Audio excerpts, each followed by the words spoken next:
あれはスーパーセンター。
Okay.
They would have coffee, but I wouldn't say it's good. If Valentine is around us, he probably has decent coffee here. What are you saying?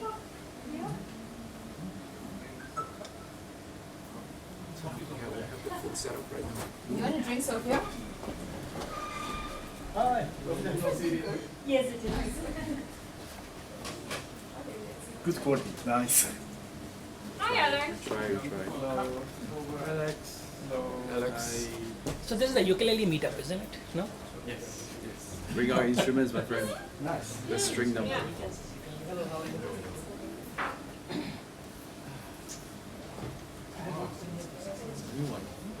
This is Takas.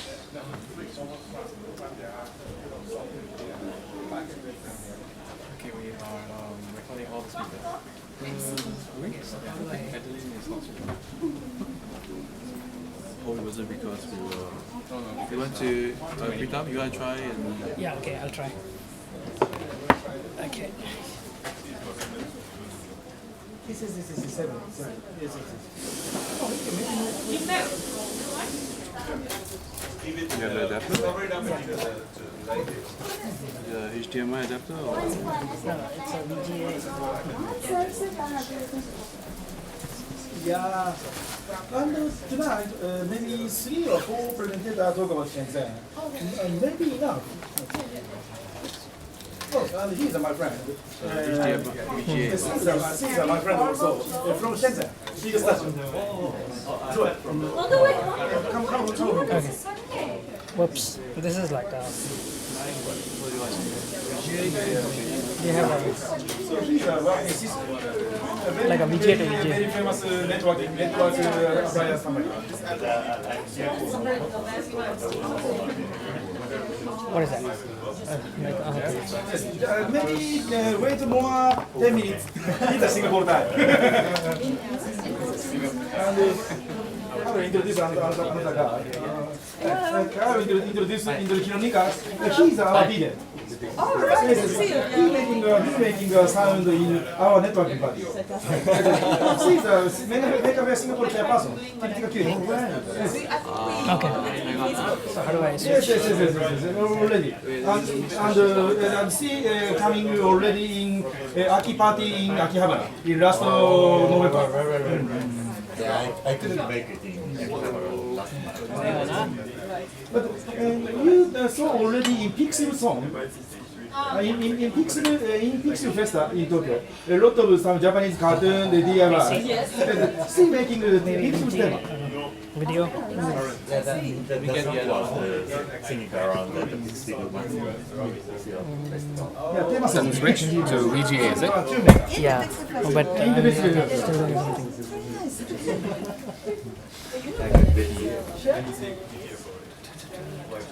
ホームなの。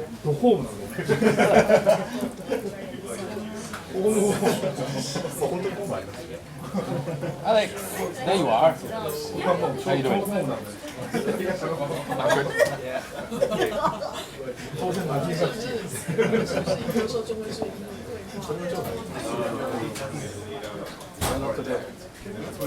And now she can go home, right? Yeah, and all of us are like, oh, what is it? Well, we get better. More people. The light at the end of the tunnel. That's what we're coming from. Oh, yeah, it's beautiful. それが今日どういうことですか。彼が確かに。 No, we get better. Coffee, on the other hand, different story. Yeah, that European guy. Okay. She specializes in her.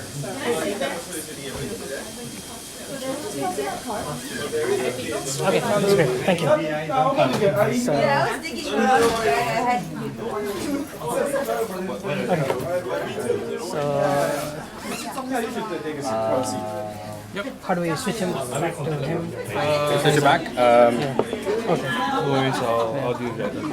Yeah, you can give me later. I'll do this on ground and then we'll get on top of it. And I'll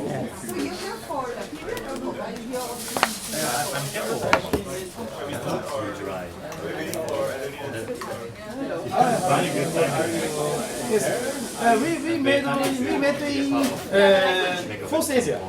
Yes, you making some Hackers presentation. Yes, Hackers presentation. She have a lot of interest to Haskell.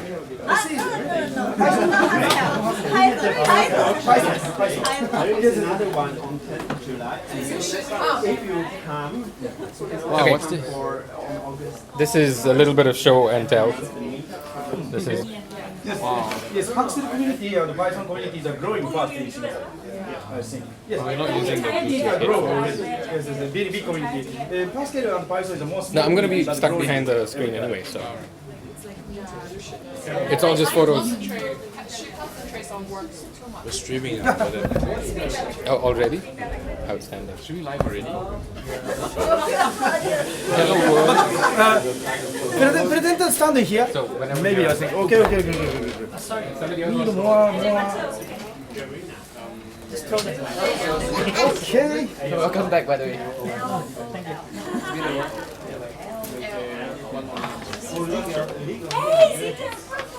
Okay. Play this game in Singapore, you need to use our company's product. Yeah. You found your way here. Good to see you. Okay, finally, last presenter coming here.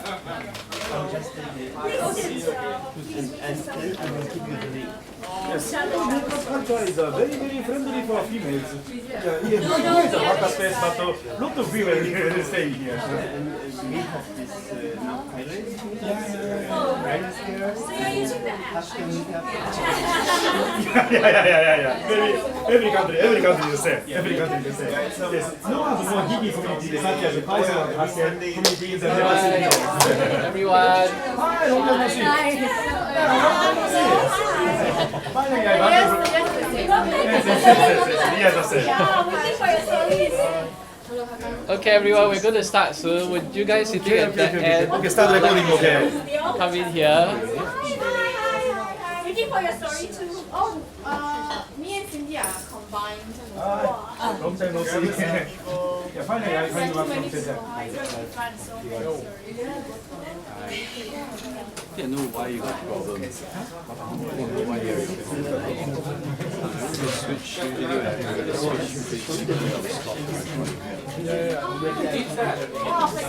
No, but they will show the red screen now.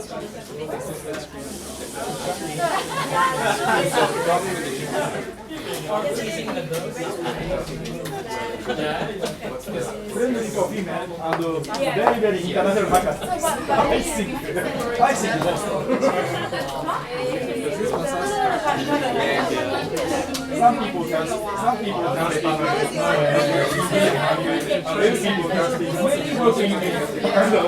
people can speak English and maybe can speak Japanese. That's very nice. Yeah, these few months.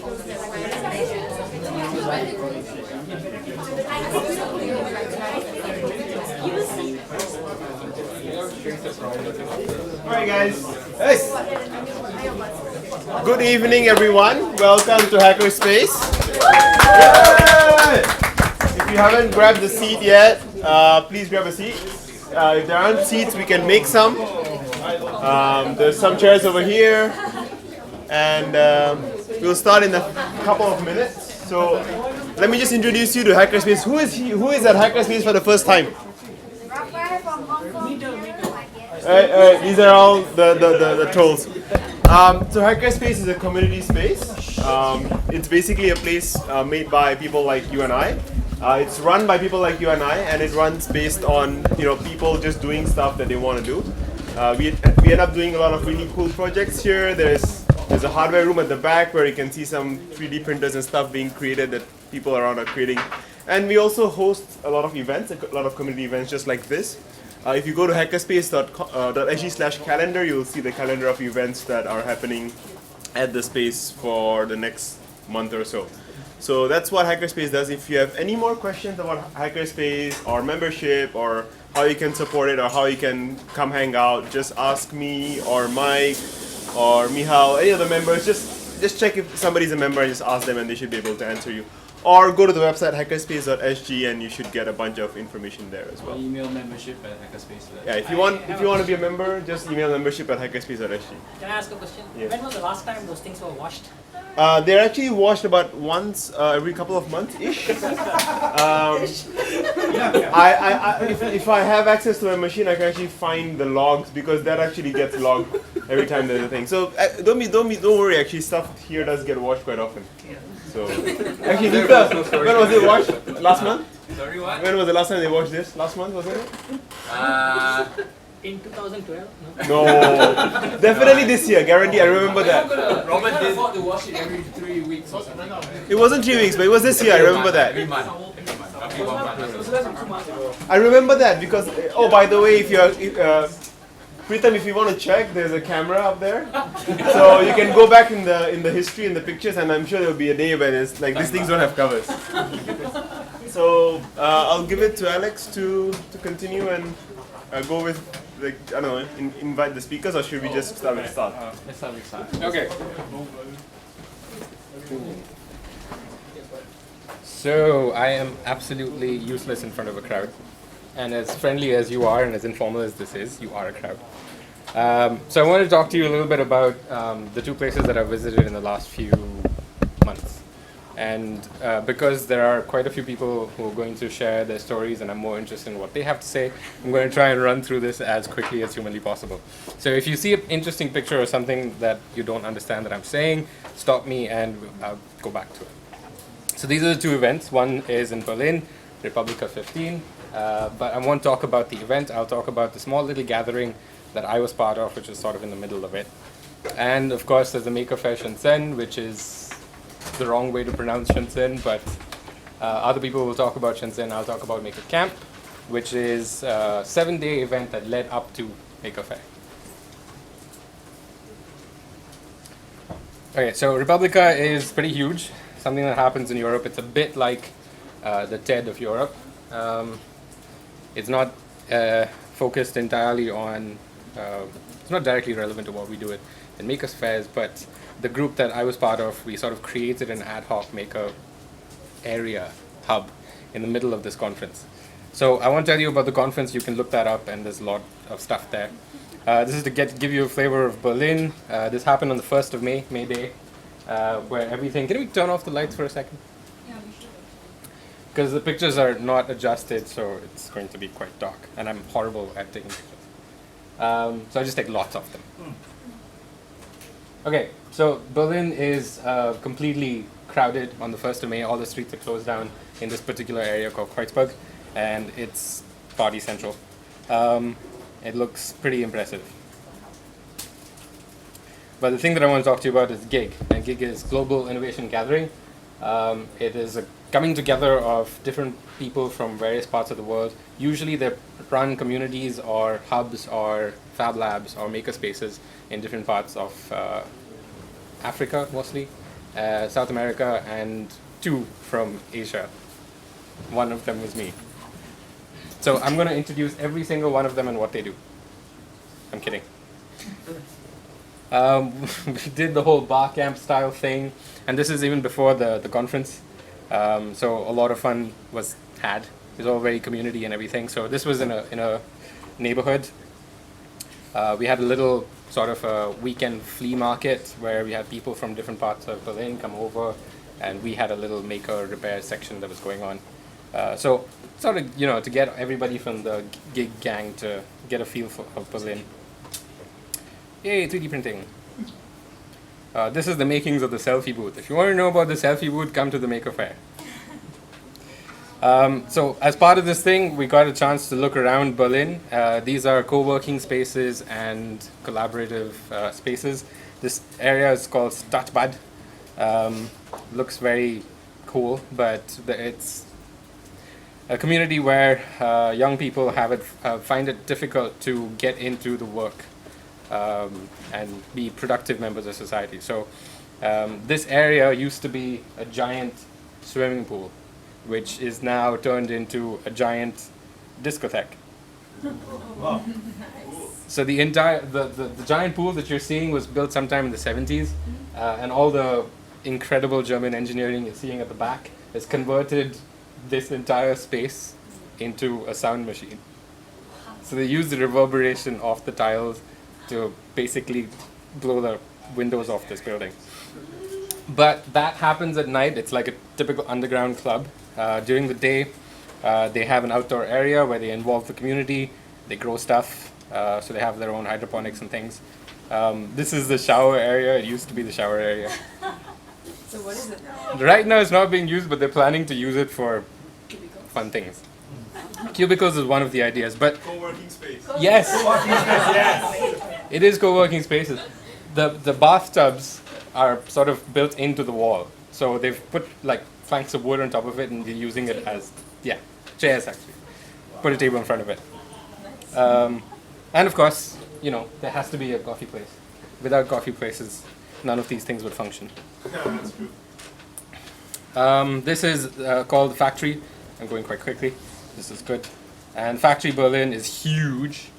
This is one half of a panorama, so you get a sense of the thing. These little fenced-up places that you're seeing, that is where the Berlin Wall used to be. Nobody really cares about the Berlin Wall. Every time you ask somebody as a tourist, where was the wall, they have to sort of figure out, wait, hang on a second. So it doesn't really exist, except in places like that. And you have a little memorial, you see things. So we got to see other places. This is a university where they're talking about wearable tech. This is interesting because, not because of the hand, I'll come to that. It's a hoodie with built-in soft speakers. And the sort of, whatever you call these things on the side, have gesture recognition. So when you pull on one, you change the sound. When you pull on the other, you increase and decrease the volume. So it's all sort of built into it. Anyway, so fun projects like that. And of course the hand. What is with the hand? It was just something that was hanging out of a shelf. I wanted to get, how incredibly organized all of the little things are. Our makerspace is not so organized, but this is Germany after all. I have a picture that says it's not nothing about Germany. I saw something similar in Australia. So I guess it's the person that's running it, right? Ouch. Not much help there.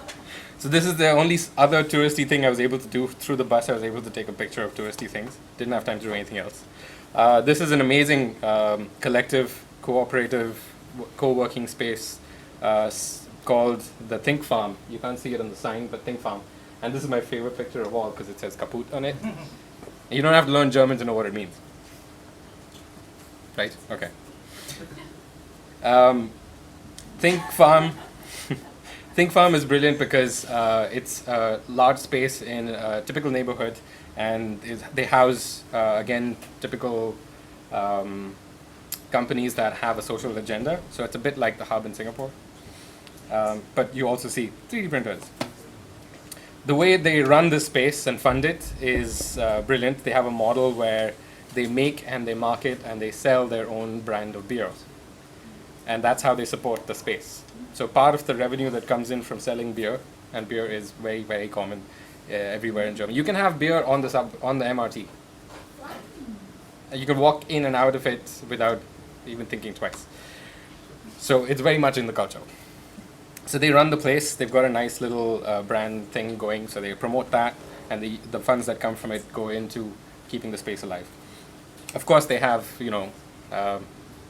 their own built lofts and foosball table and stuff like that. Right, this is a new space, which is Impact Hub Berlin, and that was the only sign for the place that I could find. This tiny little thing on a peg somewhere on a wall, because this was the first day that they had opened up, and they'd finally found a home for themselves. So we were there to basically inaugurate the place with this huge media event, and the next day was the conference. So, of course, we had to have another bar camp while we were there. This is the area, which happens to be around the corner from Checkpoint Charlie, which is the only other Berlin Wall crossing that touristy thing that I was able to do. Anyway, so this is Republica. This is the event actual. It's huge, lots of stuff going on, but right in the middle of it, we have the makerspace, which we sort of created. So all the people from the different parts, the Global Innovation Gathering, had these projects, and we were sort of occupying that space to engage audiences while they were going through it. So while you had some interesting projects like this is an entire habitat built out of water containers and I think pallets. Can't really see it. So a lot of making happened at the workspace. This is workshops from I think the folks from Kenya. This is the delegation from Brazil. They were always like in party mode, which is excellent. They really kept the place alive. But yeah, lots of fun, interesting things going on. This was amazing. This was like a sort of self-contained house called the Little House. It's brilliant. Lots of fun things going on. Gonna move things along. And this is my thing. This is the reason I was there. This is the homemade coffee machine. So I got a whole bunch of Germans to play around with clothes hangers for a while. And they loved it. especially the Brazilians. And if a Brazilian approves of the coffee that's made, it is excellent coffee. Oh, this is brilliant, the jackpot machine. I love it. So the way the machine works is you walk up to him, you shake his hand, and then he moves around, makes bleep bleep noises, and then his hand disappears, and then the little roller things move. And then if you win, he pushes out lemons from the box, and then he goes bleep bleep bleep again. So that's him crawling out of it in the night. So that was a gig in Republica, lots of big talks. Cory Doctorow was there. Okay, this is, I'm just going to play this very quickly.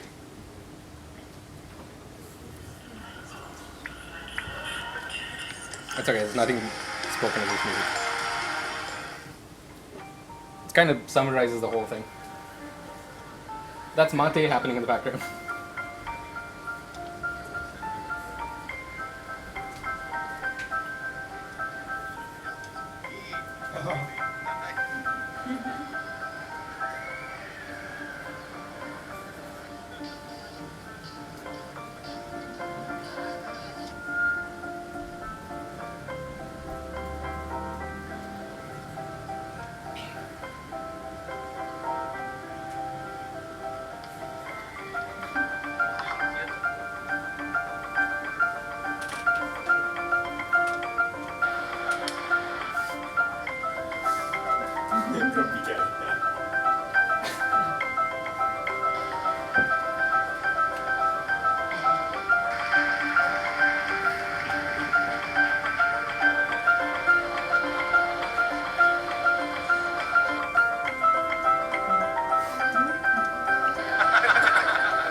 So this was our hub.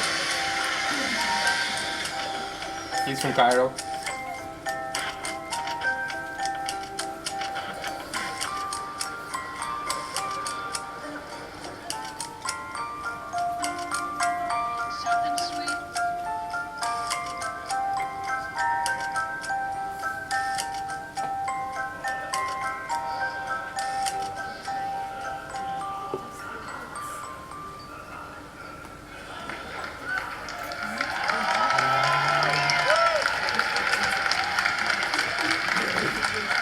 So the Global Innovation Gathering has put together a sort of a directory of all the makerspaces and hubs that it is currently involved in. So you can take a look at this later on. Okay, so can I move on to Shenzhen, or should we switch to somebody else and then come back to me? Just Shenzhen. Okay.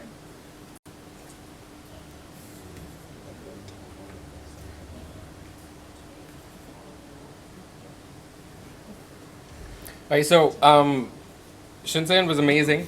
It's quite a bit of a contrast going from cold, freezing 15 degrees, no less than that, 10 degrees in Berlin to incredibly hot, sweating buckets Shenzhen. It was very hot. So luckily I had some time in between over here. But the idea behind Shenzhen was to do a 7-day camp where people would come from different parts of China and make a makerspace which would then become part of the Maker Fair. Okay? So we got there early, obviously, and while we were there in this new sort of software business park, together with Seed, it's triple E. So for about a week, I was basically annoying everybody saying Seed all the time. So this is the container. And these are the folks that we were working with. I'm going to introduce every single one of them and tell you the background. I'm kidding again. So we got ideation happened, we got on top of things, more ideation happened. Oh, and there was a problem. There were lots of problems. We didn't have the material which we were supposed to use to make the makerspace, so we kind of had to improvise. And while we were setting up, the Maker Faire was being set up, and I probably shouldn't be telling you this, but you see those panels on the floor, those are all LCD panels that go up onto the screen. So there's huge LED display that was being set up. So what we did was to sort of steal their garbage. And then that sort of set the trend. We went around looking all over the place for more and more and more and more and more and more. So that became the adventure. We got all the stuff together, more ideation, and then first order of business, get some shade. So shade happened, got everybody together, and while this was going on outside, we also had activities indoors. Seed has a beautiful office, which they had just moved into in that location. So everybody, all the participants got this box, and what's in the box is a whole bunch of good stuff, and this is the purpose of Maker Camp. All the participants, they have to work with the kit and come up with a project, and that project would then be taught to children in schools around in Shenzhen. So that was the objective, and it went horribly wrong, of course. But it also went horribly right. You'll see why in a second. So lots of ideation, planning, getting people together, talks. This is Cesar from Hong Kong. He came over. That was a different adventure. I'll talk to you about that. Yanki Lee from Hong Kong as well, Design Center. She was amazing. She was talking about, well, teaching. Some show and tell happened in between. More talks happened over Skype. More talks, more presentations, gamification. This is Lynn, and Lynn is amazing because she's one of our mentors, and she's from Shenzhen, and she's learned Arduino by herself, and she's come up with a project that was for Maker Camp, and she helped us with translation, and she helped organize, and she's pregnant. She's also expecting. So, I mean, she's a powerhouse. This lady is amazing.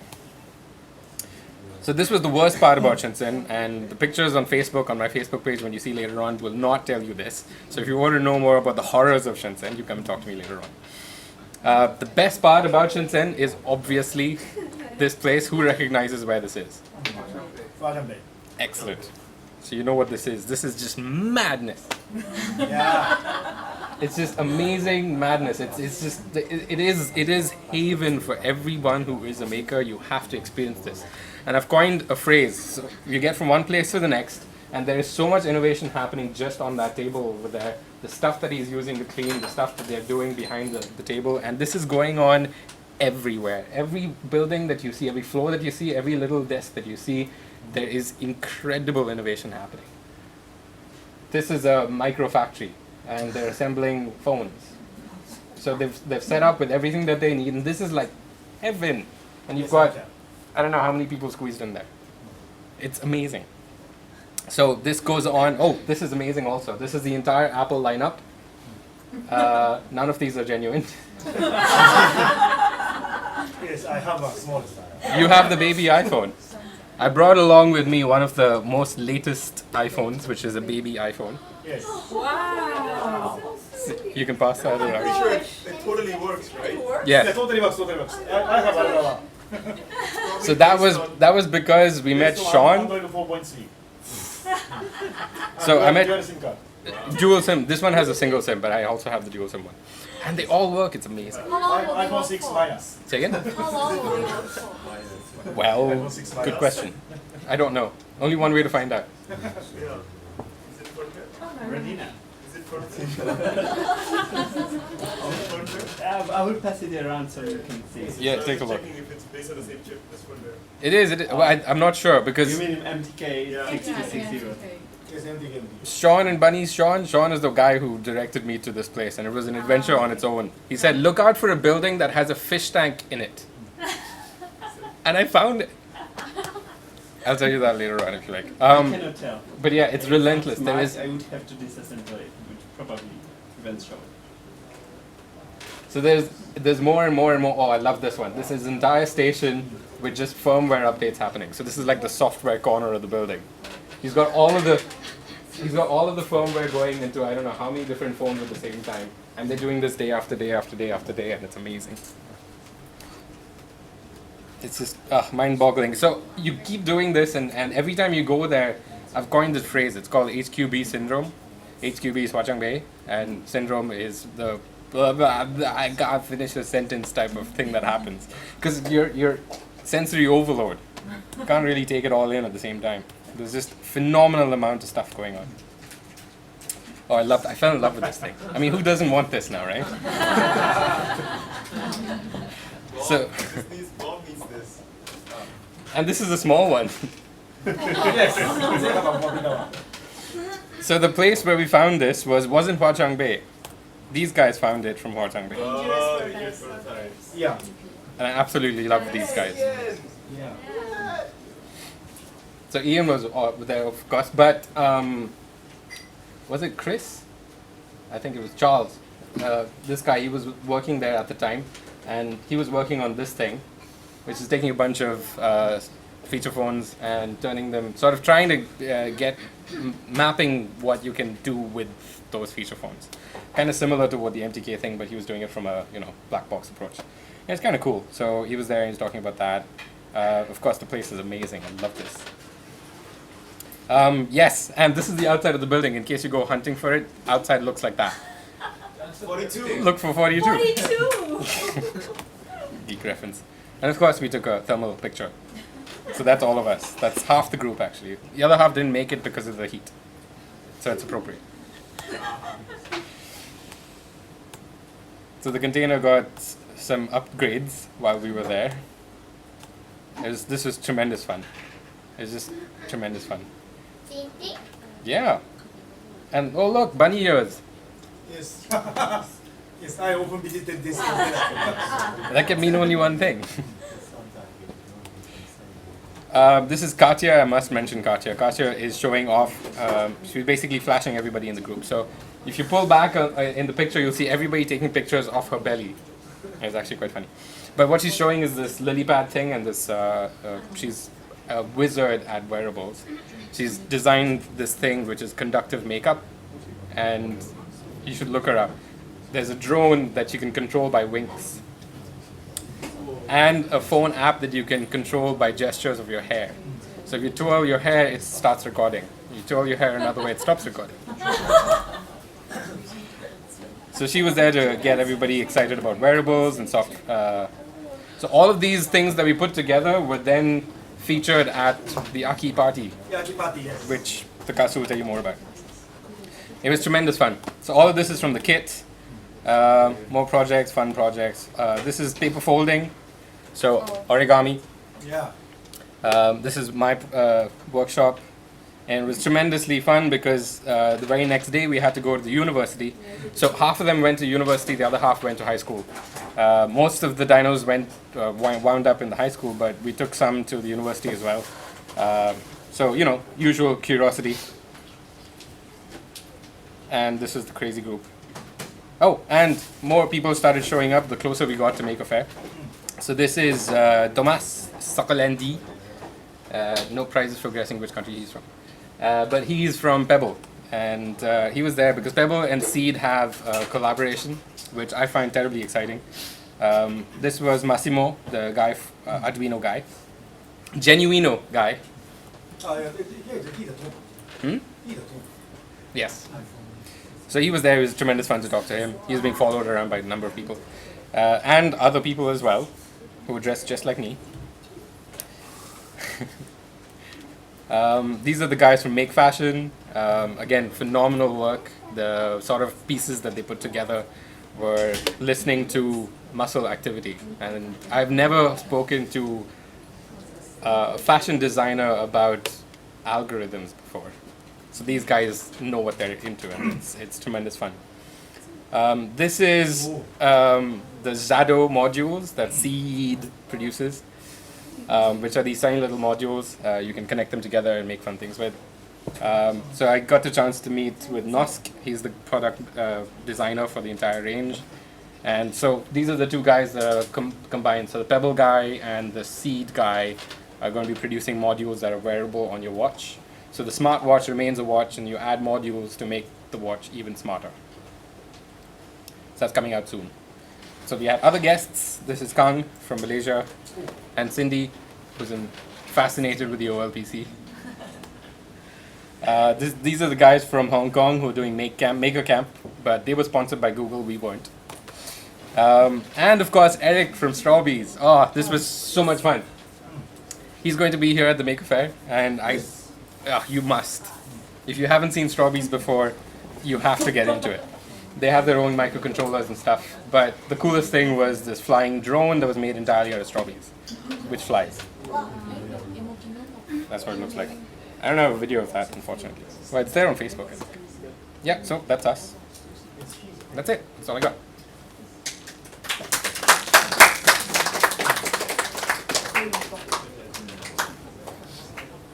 Will you make a show of the origami? Yes. Oh, yes, of course. I can plug this in later on if you guys are interested. We'll take a look at this. But I'm also going to have this probably somewhere at the Maker Fair. It's a very simple thing. It's got a servo inside with some magnets and some origami on top. Whoa. And there are controls that go down. You can step on the control. So when you step, it moves. Whoa. So you dance around while it dances. Great. And what is this? Just stuff that I found in Hwachang Bay. It's a USB bag.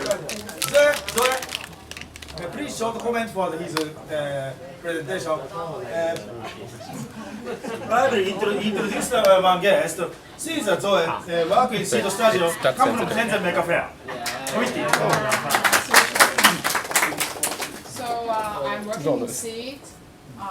Just introduced, in the presentation just now. So we actually introduced Maker Fair into China because Shenzhen is a city which has a name of the Mecca of electronics. So if you have a chance to come to Shenzhen, you can contact us, and then we will maybe show a tour in the electronic market. It's a wonderful place for you to explore any components for your project. Yeah, and so maybe a little bit explanation about the meaning of the name of our company. So every time we need to spell clearly about. So actually there are triple E. So the extra E actually people have different meanings about what the extra E means. So mostly people will understand it as electronics. So seed is a seed for electronics. So you can always find some gadgets or components or modules for your project, such as Arduino, Raspberry Pi, etc. And also another thing that we are doing is that so we take advantage of the resources in Shenzhen, so we can help some maker projects to incubate or even maybe productize the maker projects into, from prototype into real products to go to market. For example, we help many maker projects on Kickstarter to go to the real market. And so basically the extra E means electronics. And some other people will understand it as maybe like education or entrepreneur, etc., or engineering. So yeah, and feel free to contact us if you are in Shenzhen. Another thing that C does amazingly is, I forgot to mention this, the Open Parts Library. Yes, that's true. An amazing project. You should look into it later on. I think if you have questions, then you can ask me. Yeah. So maybe a little bit explanation. So Open Parts Library actually is a catalog of the components that we source from for the mainstream platforms, for example, Arduino. So because we manufacture Genuino, yes, which we cooperate with Arduino.cc with Massimo and Tom Igo together to produce. And then so if you want to make your own version of Arduino or other PCBs, actually you can source the components which are commonly used in these platforms, and then you can make your own PCB. So it's like much faster for you to design your product, write the Eagle or KitKat file, and then integrate this into manufacturing. So yeah, so that's the idea about this product. Yeah. Thank you. So from a participant point of view, it was phenomenally successful. It hasn't been done like this before and basically created a makerspace out of nothing over the span of a week. So in that sense, it was successful. From the organizer's point of view, I think we could have done a whole lot better. And we would have done a whole lot better if we spoke the language. So it was our fault, really.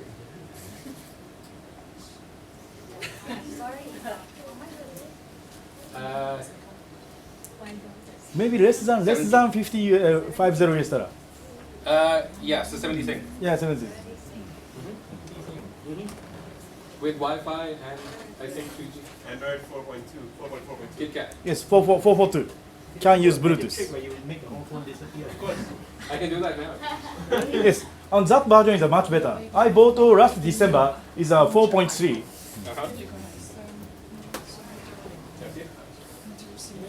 Okay, don't breathe too much in here. Okay, okay. Let's start next my presentation. I will talk about Maker Fair Tokyo and Nepal Yantra 3.0 and Geek Dance Party Shenzhen. Okay, now this is introduce myself, but maybe everybody already knows me. Yes, I'm a Japanese maker, Masaka Takasu, and work in Team Labo. And just now I live in Shenzhen. I live in Singapore now. Live in Sengan. And like Maker Fair and Maker Movement, I went to Maker Fair Tokyo from 6 years ago, and Maker Fair Bay Area 3 years ago, and Taipei, Shenzhen, and last year I went to Taipei again, and Make Block Singapore, Maker Fair Singapore, Maker Fair Trondheim, Norway, and Nepal Yantra 3.0, and Maker Fair Tokyo again, and Maker Fair Taipei 2 months ago, and last month I went to Maker Fair Shenzhen, and just now I'm coming back to Singapore, and of course I will go to Maker Fair Singapore. Yes. After that I will go Maker Fair Singapore, and Singapore tour for overseas makers, and August Tokyo tour for overseas makers, Tokyo, Japan, and Maker Fair Tokyo, and YabConf in Trondheim, Norway again, and Maker Fair Trondheim again, and September I will go to MakerCon and World Maker Fair New York. And November, Shenzhen Creative Industry Week, I will go back to Shenzhen. And Rakuten Tech Fest, I will come back to Tokyo again. And Maker Fair Tainan, I will go to Tainan. Do you have a passport? And in this week, finally I got an EP in Singapore. Yes. Yes. Yes, and I will support 2 Maker Fair committee. Last one in Shenzhen, and this one is Maker Fair Singapore. I strong to see you again in Maker Fair Singapore. Yes. Yes, I talk about Maker Fair Tokyo. In Maker Fair Tokyo is organized by O'Reilly Japan, official Maker Fair, and the longest history Maker Fair in Asia. This is a US history, but only in Japanese. In 2026, 10 years ago, they making a Maker Fair Bay Area. And Tokyo making 28, only 2 years behind. We have a longest history of Maker Fair, but every time follow to America. And this is in last year Tokyo Maker Fair, around 300 booths and 13,000 visitors in 2 days. This is growing. The red line is a visitor and blue line is a exhibitor. But we got a limit in the booth venue. We have to find a new venue. We need more and more big Maker Fair.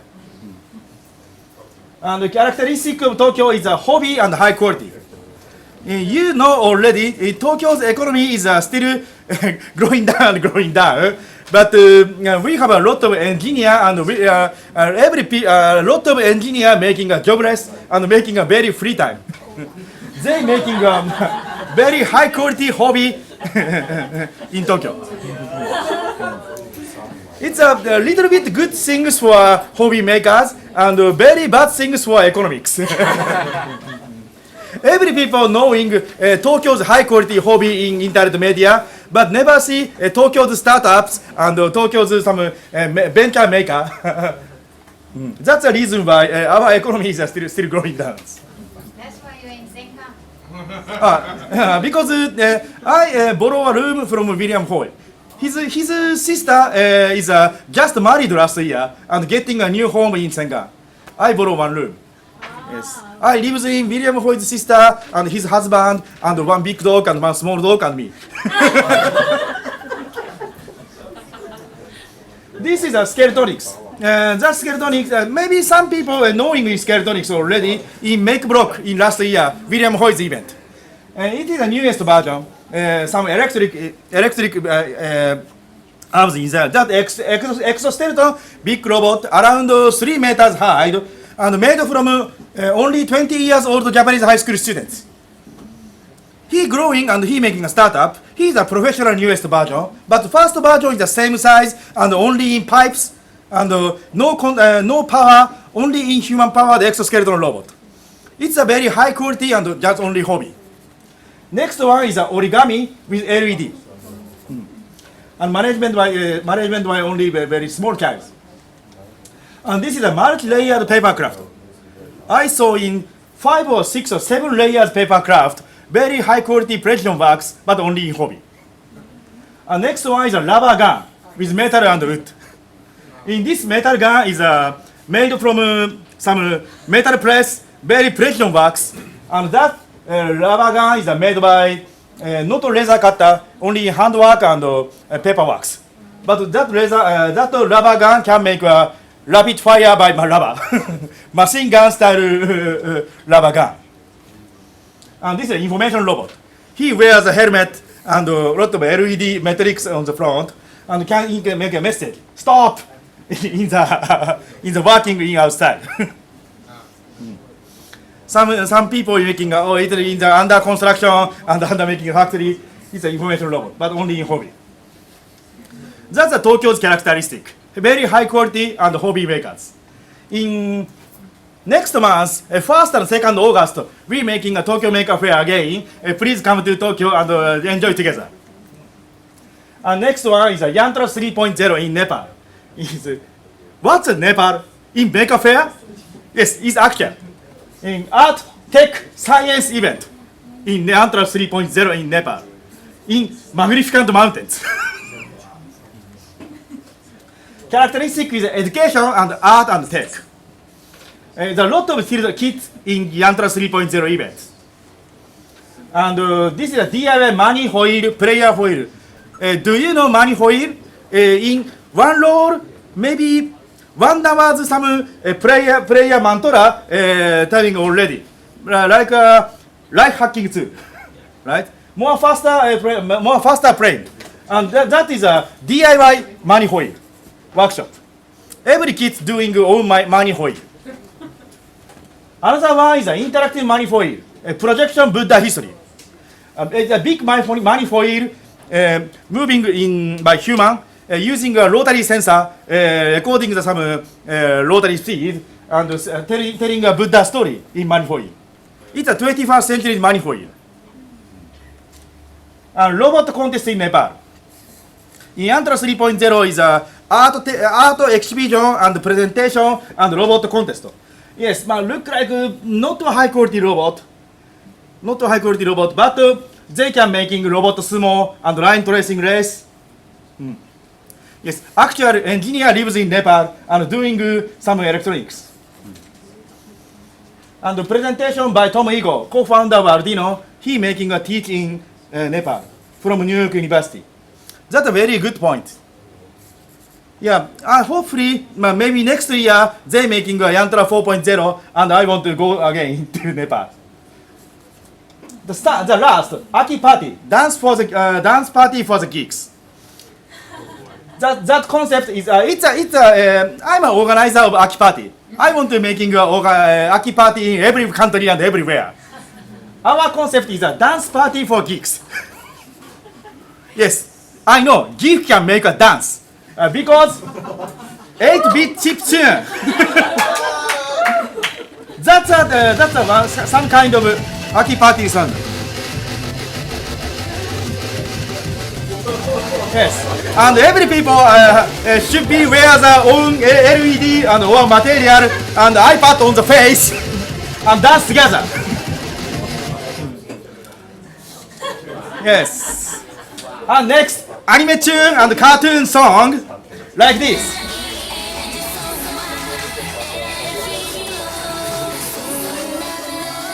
Yes, it's a very, very famous song in all around Asia.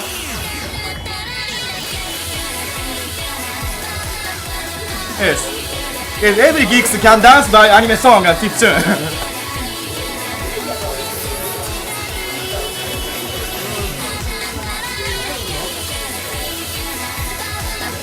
That is a show last November in Tokyo. This is the first Aki Party show, but Eric Pan and Seed Studio people coming in this show, and they invited to Shenzhen. And we got to a big stage in Shenzhen. Our caption with cute girl singing in Shenzhen.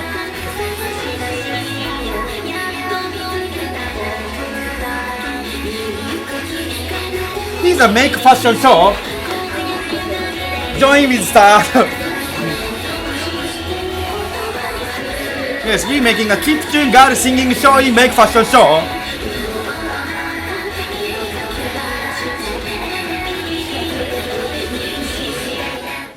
And Seed Studio making a big stage in Shenzhen.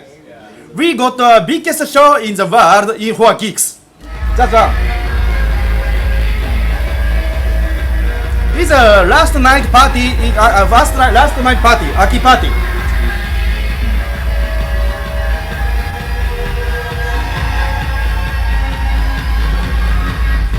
I'm in the stage and showing a camera layer to the audience.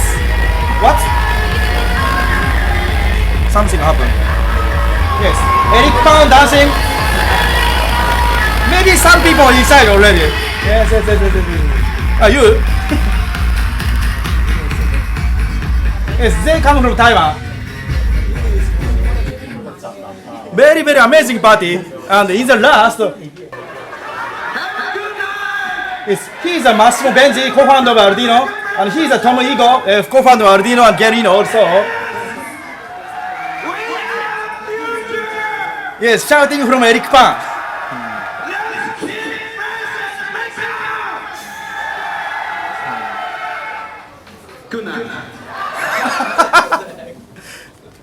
Yes, I think we make us all different and all wonderful. We want to making a party again in everywhere. Thank you.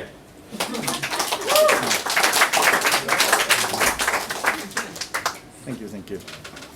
And a lot of dancer with him join our Aki party.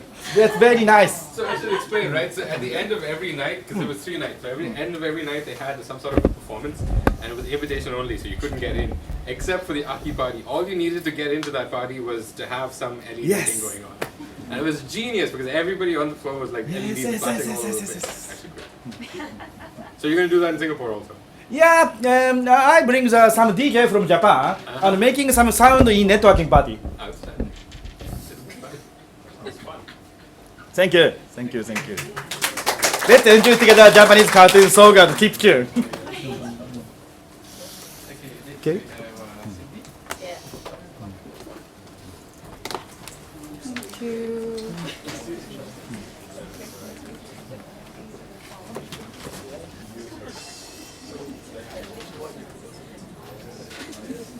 Okay, I'm using Microsoft. Nobody curse me again.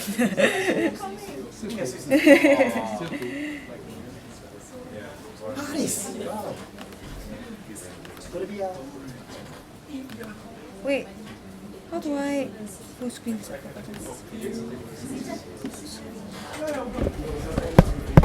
You're sitting down? Yeah, hold on. Which one?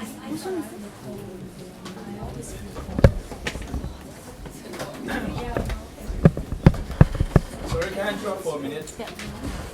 Guys, how's the temperature in the room? Is it too cold, too hot? Do you want to turn it down, turn it up? It's alright. Too cold? Too cold? Okay. Is it warm yet? Maybe no problem. Yeah, it's okay, right? Feels like Hackerspace is getting awesome. You get like concierge service for aircon. Yeah, and Singapore style aircon is every time too strong. By the way, is it a protein? Yeah, and maybe some exchange seat. Because obviously I'm that price is a more war. Okay, let's hand it over to Cindy. It's like one thing. Yes, and maybe some big guys can get it better. It's a bit. Sorry. Yeah, because I'm just on the way. I think you just write on The Singapore ways are optimization. Alright, Cindy will start now. Yeah, I'll be quick because I'm told that I'm given like 10 minutes. So I'll be like super quick. Anyway, I'm very bad at documenting, like very bad.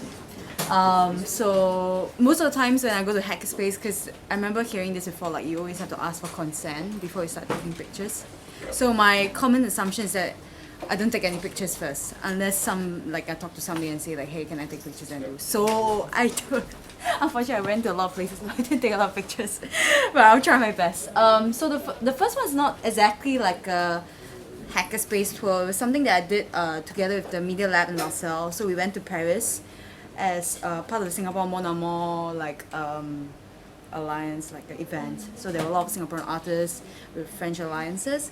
And basically what urban explorations do is they are like designers, artists, or like researchers or engineers, and they come together and decide to make tools to understand the urban environment. And because I'm very fascinated with snails, and I assume that a lot of snails are in Paris, but I'm completely wrong. And I'll find out when I was there. Yes. So this was the exhibition space. Oops. All right. So this was the exhibition space. So it was not like a typical art exhibition, which a lot of French people would be like, oh my god, like they were like, what's happening? Because this is a fine arts place, and the fine art place usually have like people who are here for like prints and more visual art things. So it was kind of a shock when they went there and they didn't really know how to react, but some of them were fascinated with it. But yeah. And yeah, so yes, if some of you still remember Cedric, he was there as well. He came for the thing. And yeah, this was some of the infographics I did. One part of the small little thing that we did in a month. So it was like 1 week I was missing out because I had exams, so I had to stay here. The second week we really had to know what tool we want to make. The third week we have to go and collect data in a place that we don't even know. And the fourth week we had to exhibit. So it was a lot of rush, and yeah, it was kind of difficult for me, but I kind of managed, I guess. And yeah, so we built tools, and there was something else I built, which was actually, oops.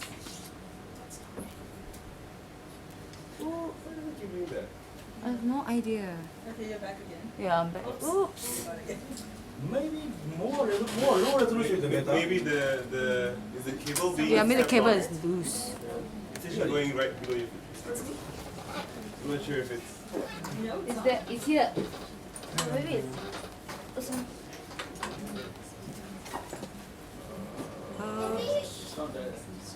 Ooh, it's like... some glitch or something.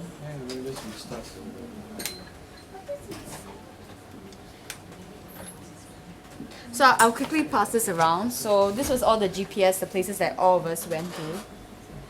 As you can see, I'm the person who usually goes to the outside of Paris. The interesting thing about Paris is that there are no snails in Paris because they import most of the snails from Czech Republic and Poland. Yeah, it was over, well, apparently like there was a lot of hunting for snails, and then it just all went gone. The pomatia and the expersum. So I researched on 3 kinds of snails: the expersum, the pomatia, and the leucorium. And only 2 of them are edible, and most of them are gone. Yeah, and I started to see very strange. Sorry. Or eaten away. Edible snails. Yeah. So escargot. Yes. Yeah, so the pomatia is the one that's very flashy. Actually, what's happening? I'm kind of frustrated. Good to know, right? Yeah, what species are the snails in the Singapore It's actually quite common. No, actually, that's the African land snail. Nobody eats that, except in Africa. Yeah. So it's possible to eat. It's possible to eat them, but the parasites are very. It has high concentration of parasites in the African. Yeah, better Don't not. pick it up from the. I don't pick up from the parasites. I know what I'm saying for lunch next week.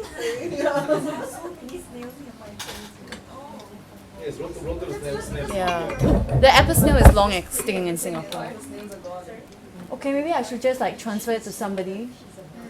It's on my Gmail anyway. Can I use somebody else's computer or something? Can somebody turn off the auto source? Is it? Do I have to turn it off? I don't dare to touch but I have a rule. Yeah, Singapore wants Yeah, you spoil your projector and the Is it whole. with three us? Only the projector, just yeah, you use mine. Yeah. Okay, great. Gmail. So I'll just pass this around while I quickly open up my Gmail and stuff. I just use airplane. You're good without full screen. What? Oh, I'm good. Just don't go full screen. Yeah, maybe. Okay, I won't go full screen. So yeah, basically I just went to 5 places. I went to Père Lachaise, of course, Père Lachaise. And then I went to Montreuil, which is outside of Paris, but now the government wants to put Montreuil into part of Paris. So Paris is actually shaped like a snail. Yeah. Yeah. So you can just check snail Paris and then there'll be a map. Because it's the way that it urbanizes, it basically adopts many of these surrounding territories to be part of Paris. And Montreuil is one of them because a lot of the working population is in there. So yeah, I don't. Well, I tried to understand some of the politics there, but it was a bit more difficult for me to elucidate in whatever I was doing in the end because I felt like I was staying there for such a short time, so I can't do that. So yes, this was my little kit, and I brought around. So this is the Pomatia is this one, I think. And I found one in one of the reserves, and I'm not supposed to take it anyway. So it's banned since 1975 that you're not supposed to take any snails and bring it back to cook it. But the snails are all fine. Even during the exhibition, everything was great. So yeah. So then I became interested in the epigram. I mean, this is not going to be so relevant because we're supposed to go and talk about other things. So yeah, 3D printed some things. I make this tool where when the snail passes by, you can check how acid or alkaline the fruit is. So that's like cabbage juice, pH paper, yeah. So that you can just see whether the soil is alkaline or acidic, and if it's too acidic, it's bad. Yeah. And what the snail has is a reflection of the acidity of the soil, is it? Yeah, but you must take it fresh. So fresh when they are fresh from the soil, you can really plug them down. Yeah. So yeah, some of our friends did a really interesting one. He built this like microphone thing, goes around and he records the sounds and he translates and then into this, I don't know, he uses this code, but I don't know what's the program that he uses, and basically with that vibrations you can translate into like a 3D object. So yeah, I didn't photograph it here. See, I'm very bad at documenting. Some of my friends did like pigeon things, some were interested in mosses. And the interesting, there are a lot of 3D printer stores in Paris, but they are not earning a lot of money. So I've asked them and they say that, well, simply because Parisians are not very keen on such technology, or like technology, I don't know how they define it. And it's quite prominent in the Wi-Fi connection, I would say.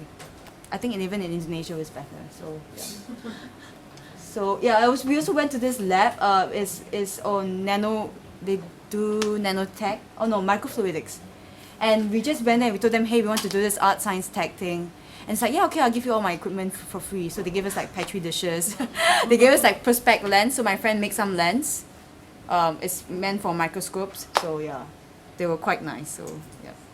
Okay, so I don't have any pictures of this very, very wonderful place. It's going to move out in September. You can probably check it out on the net. And I would suggest that anybody who go to... I have some photos of that. Ah, Yes, yeah. I went to Austin. Yeah, you also went to La Loupe? Yes. Yeah, but I didn't dare to take any picture because it's just like... I'll share later. Okay, yeah, you can share later. That would be great. So okay, now this is the amazing part. So me and Adeline and Marketa, we were in Prague. And I've always wanted to go to Prague. Paris was, yeah, okay, a nice place, but I really want to go to Prague. And no offense to any people who are from Paris here, sorry. So maybe Adeline can come up with me to say a lot of the pictures that we see here. So BUMLAD is one of the hackerspace that started 5 years back. And the people there are quite interesting. They have like a Bitcoin ATM that we send a picture to Luther and say, hey, Hackerspace Singapore doesn't have one, haha. Oh, really? They took it back. Oh, really? Why? Oh, yeah, because he said there was some problem. They wanted to upgrade the machine, and then after that, they said after 1 week they said they're still upgrading. Then after that they said, well, redirect your people who come here to our office. Oh, it's strange then. Yeah. Okay. Yeah, so yeah, they have this thing as well, and they have this. This is the thing that we want you guys to have as well. So they have like a. I'm sorry, this is like so mean. Like coming here and like presenting and say, hey, Hackerspace should have this. Actually, that's true. Yeah, they don't. What? Are you a member? What? Are you a member? No, I'm not a member, so I can't say anything.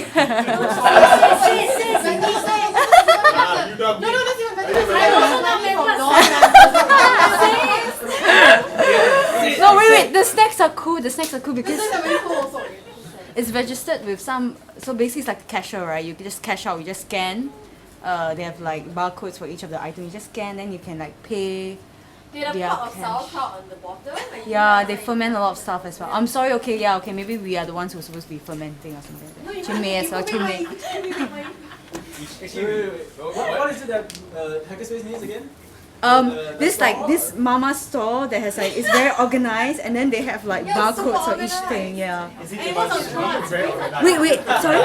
So what kind of articles are there? Mostly, actually, interesting. There are a lot of organic food, Yeah, there's a lot of organic food. which was strange. We just had thinking, not just sweets, no, like food that they can cook because they have a kitchen as well. Yeah, which I realized all Hackerspace always like have a kitchen lab. So yeah. I didn't take a picture. I didn't put the picture of here because I thought I was given 10 minutes, but I probably went over 10 minutes already. So I can show pictures later. They have this as well. I mean, Oh, this is brilliant. yeah, this is brilliant. Yeah, everybody was talking about Here, it. it's not label, it's free Yeah, game yeah? for anybody. Bring back. No, I think we didn't eat it, right? No, Because we need it, we need it. Oh, Yeah. You pay for it. You have to try this at some point. Actually, you know, if anybody is interested, we can do a session. yeah, we can do a session on this. It's a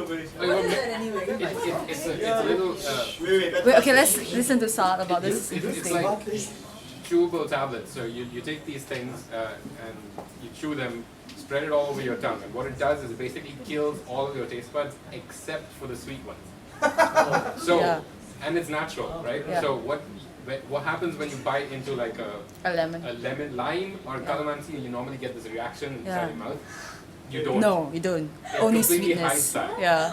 So it kills your Yeah. tongue's ability to detect anything but the sweetness. So you actually Yeah, we taste. can buy it from. So everything is sweet after that? No, you. It's not exactly sweet as in sugar sweet. You taste the actual sweetness that's hidden underneath Right, the right. calamansi Yeah. or the lime. Yeah. Okay, gotcha. Yeah, And you should try coffee with this. It's amazing. How long does it take effect?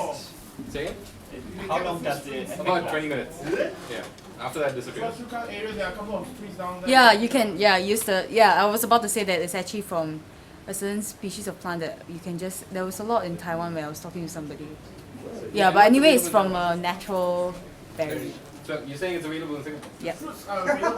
Out in the open, you can just plug it if you want to. Storage. Wait, you're talking about the berry, right? Yeah.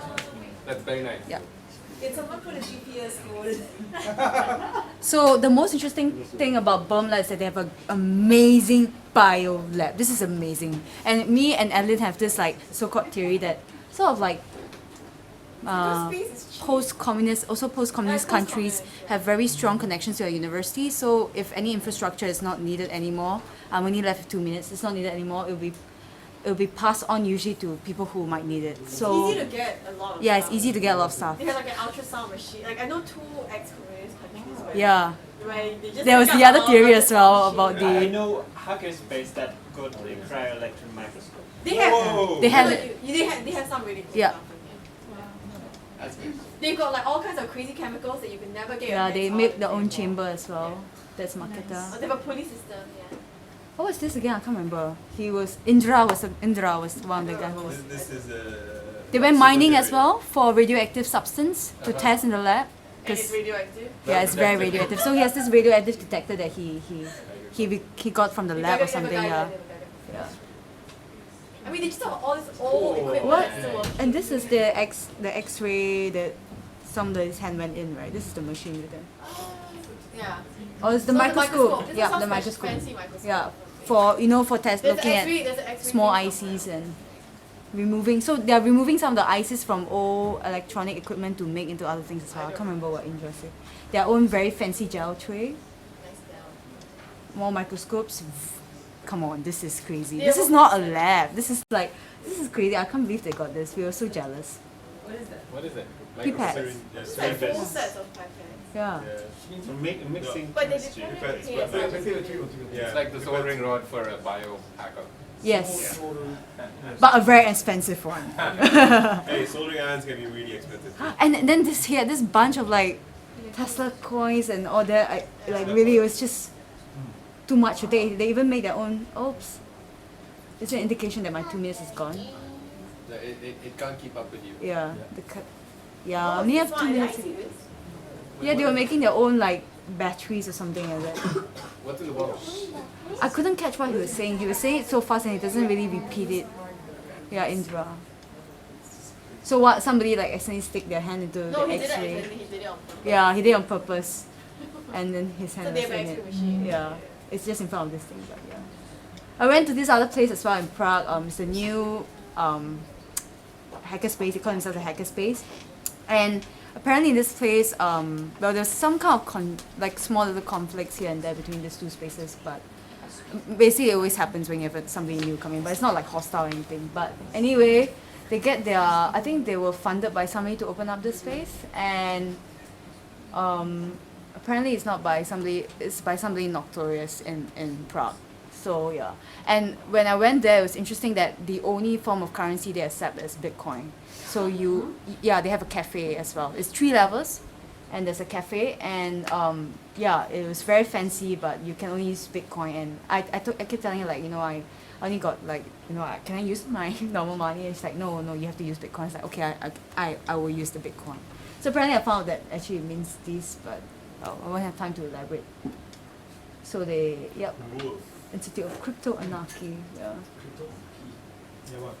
So there are all kinds of workshops, mostly actually, interestingly, theoretically based. So people come together and start talking about, okay, what are the ethics? I mean, this I'm hearing from Marketa. What are the ethics of like body modification? Occasionally, they also have like people teaching how to do 3D printing and stuff like that. But most of them are quite like critical about this whole maker culture, as well as like other forms of like technologies that are coming up. This fancy paper cardboard office. Quite nice. Yeah. Again, I didn't take a lot of pictures. I'm sorry, this was the view, irrelevant, but yeah, I mean, just to show a bit of Prague. So yeah. Okay, then I was at the Shenzhen Maker Fair. I only have like I'm minus 3 minutes already, so I just quickly flip. Yeah, and then people talking. And I love this part most. I really love this thing about Shenzhen Maker Fair, or maybe like most big events. Like everybody has their things up, so it's like circling. What's this, Kevin? That's a Chinese thing. Really? It's a Chinese thing? No, a Chinese thing. Sorry? It's a very, very Chinese thing. Every people using it. Yeah, yeah. The whole room. I'm also very interested in like, actually we should talk a bit more about this, like how the bigger companies like Intel, and I believe in the Maker Fair in Singapore as well, they'll be speaking, how they're also trying to prototype their own boards. I mean, this has happened already with Intel, with Galileo, right? So Qualcomm is also doing it. So this is an interesting moment, I guess, for most people who call themselves makers, or even hackers as well. So yeah. I had a very nice recording of this. I really wanted to broadcast it, but I couldn't extract it out of my iPhone. Don't ask me why. But there was one moment where basically David from Shinchazia was asking Kevin Kelly, what do you think about Internet of Things? I think it's going to be like a Cambrian explosion because there's so many things that are being produced already, 25 million or something like that. He was saying 25,000, I can't remember. And he said that what we mean for Shenzhen. And I'll leave it at this, that Kevin Kelly just said back that there'll be more choices, to put it simply. Yeah. So that was an interesting point. I also spoke with Stephania invited me, so that was nice as well. It was the ending, and there was one lady there, Patricia, that was making motorbikes for women in Canada. She was pretty cool because she was talking about how like she builds motorcycles from the woman out. So it's like basically from the women, they collected data from like 1,000 women or something like that about their body shapes and stuff like that. So they modify the bike such that it becomes like a suitable vehicle for them to drive. Super fast. I mean, I really love this rocket thing as well. Okay, but I will not elaborate so much because I have no time. And make fashion, there's some photos I have here as well. The prosthetics was nice. Oh yeah, and on a few nights I went out with my supervisor, and we went to other spaces at night. So I didn't do some of the things that were in the Maker Fair, so I went out. And there was the Shenzhen Open Innovation Lab. I was only there for 4 days, so everything was a bit rushed. It was actually in the same building as this. I think it's a manifestation of the collaboration between the Chinese and Finland. So it's called the Sino-Finnish Design Park. And this is one of their innovation lab. I was talking to a guy, his name is called Ken. He was from Foxconn for 15 years. He was telling me about a different perspective, I say, from to the whole maker culture. So they had this like exhibition space where they were showing all this 3D printed stuff. Yeah, I guess people should go if they are in Shenzhen. It's kind of interesting, the things that were being said. Yeah, museumizing this whole maker culture is always interesting. So yeah, if people have a time, and of course my favorite place, Huachangpei. I had so much fun. I was only one time because I only had 4 days, and I was so upset. On Saturday they said it was a dumpling festival, so nothing was open. So I was really upset. And then Sunday I was like, I'm going to skip everything and just go for this with Sat. And I was so happy to see so many circuit LEDs. Like, this is crazy. Kids, this is interesting. I mean, a lot of families are in these businesses together, so you see a lot of young kids, assembling the things. My feelings towards this are ambivalent, and like I wouldn't say that it's wrong or what. I'm just ambivalent about it. So I bought solar panels as well, solar chargers, so people can take a look at them. Yeah, there were a lot there. Yeah. I haven't tested out yet. Actually, I didn't have time. But did you try it out yet, Sat? Yeah, it works really well. Yeah, yours charges your phone, right? It does. Well, you need to have bright sunlight, but I think this will work quite well. You can pass this around. Yeah. Should I open it? Yeah, just open it. It's meant to be a present, actually. So Arduino parts. Direct line of sight with the sunlight. Yeah. Sorry, see, I'm very bad at taking photos. I always feel like weird when I'm taking photos of people. And yeah. So I guess like while it's interesting and exciting for all of us, like I think one part of me feels a bit strange because I'm at the Shenzhen Maker Fair and it's a different side of manufacturing and making. Whereas I'm in Huachangpei and it's a different aspect as well. And I think most of the times like all this whole idea of like making things like also comes from like there's an origin, right? And the origin is often absent, like the mining process, the people in the factories and stuff like that. So I was just wondering why that really came up in the discussion during the forums, the 3 days of forum. At least I was there for 2 days, and that wasn't like a main topic, only occasionally. So yeah, I mean, yes, the maker culture makes us like active producers, but I also wonder like what are the other parts are not actually elucidated in this whole idea. I don't know. Yeah. So yeah, Shenzhen is like changing a lot as well. It has one of the highest average income in the whole of China as well. So there's a lot of change. And I'll just end off with this. Like I think I was so intrigued by this, and hardware is not hard. Yeah. Yeah, that was interesting. But actually, it was funny because one of our friends who's doing this Shanzai network, so basically it's a bunch of researchers who are interested in copy culture in Shenzhen. She was telling me about how like there's so many changes in Shenzhen, like it will be more, I think it should be something that I guess people who call themselves makers also think about, like what would it be like if you're manufacturing like Arduinos, not only just using them to make other things, but also like the process of going from elements, okay, I can't say this properly. Material. Yeah, raw materials to actually Rare, like the rare earth. yeah.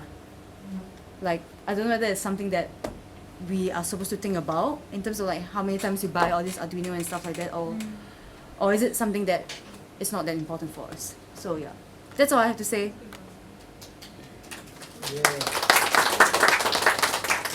Okay. Next up will be Purifica.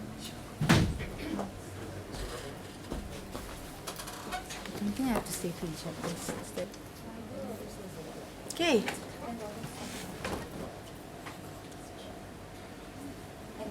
All right. Okay. Hi, everyone. For those who don't know me, I'm Kritika. I'm from the Science Center. I'm one of the organizers of Maker Faire Singapore that's happening next week. I think a couple of people have talked about that as well. So I'm just going to share a little bit because last month I went over to Taipei to attend the Taipei Maker Faire.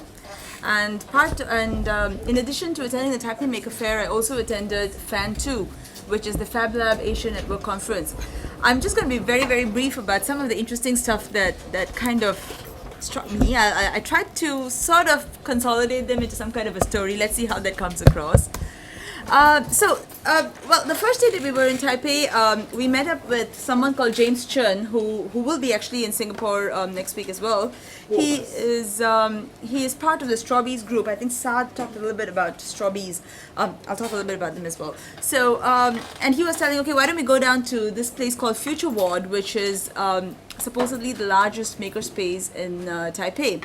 So we went down. So it's basically Taiwan's largest makerspaces. At least that's what it says on the website, and it's really huge. And they've got facilities for almost all kinds of making. They've got the digital fabrication stuff, the 3D printing, the prototyping, the vacuum formers, the metalworking, woodworking stuff. They also have a kiln and all the ceramics working, which I thought was kind of cool. It's actually a public space, but it's located within the university. So they've got a kind of a collaboration going on with one of the universities where the students get to use the facilities, but at the same time, they're also open for public. So they do things like making birthday parties and things like that. It's just kind of, interesting.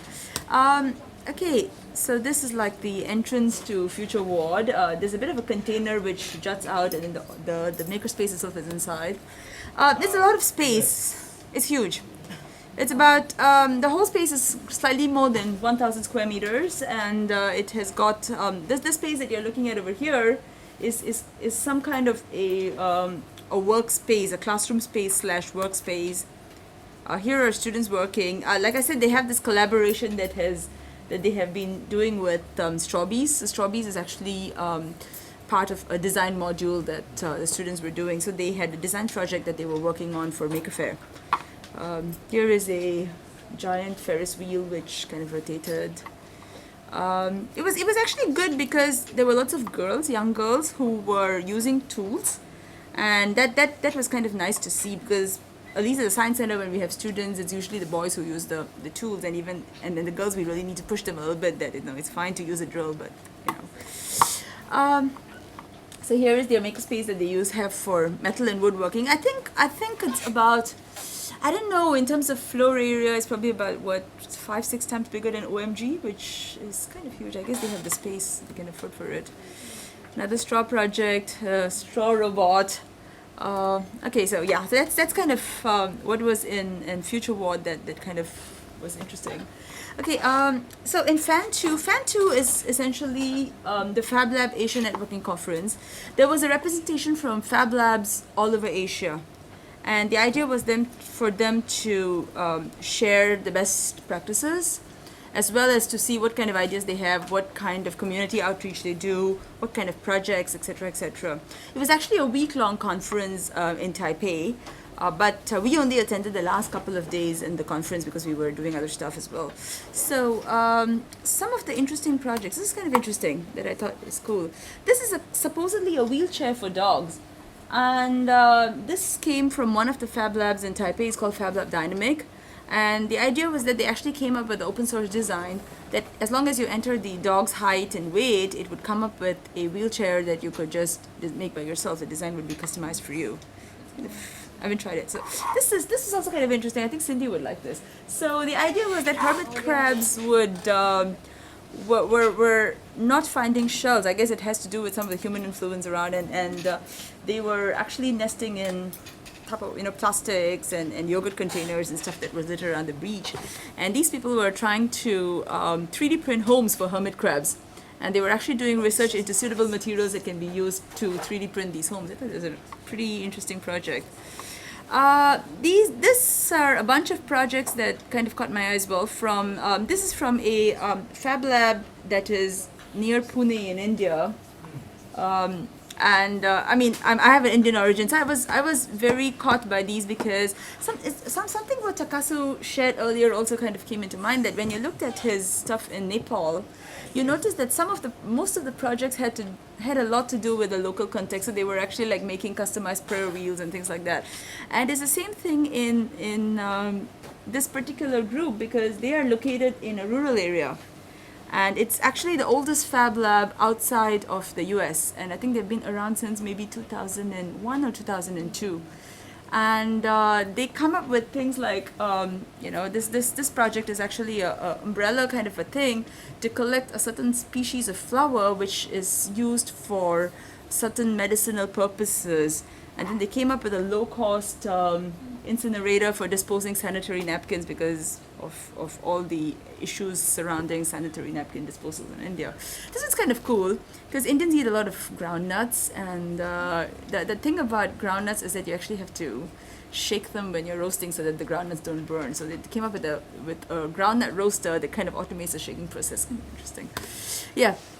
Another thing, I think this is pretty much my last slide already. I'm keeping within time, right? Okay. So a lot of groups actually talked about ways in which outreach is going on in Fab Labs, and that was particularly relevant to us because we're always trying to come up with new ways to get the big public interested in making. So in Taiwan, I think they're coming up with a maker competition. It's a TV show where a bunch of makers come together and then they spend some time. It's a bit like your maker camp, but the whole thing is televised, and I thought that's really an interesting idea. Quite a few groups are coming up with or already implementing MOOCs, online courses where anybody can go in, log in, and learn to make. This is one from Taiwan. Of course, I think many of you might have already heard about the Fab Academy, which is coming out of MIT. It's a fairly intensive course for serious makers. And I was actually thinking that since I'm here, because the enrollment for 2016 begins in November. And if people are interested, I think between the maker spaces in Singapore, we can pull in enough equipment so we can probably get together and enroll together and learn. So yeah, we can talk about this at some point of time. Okay, that's my last slide. That's it.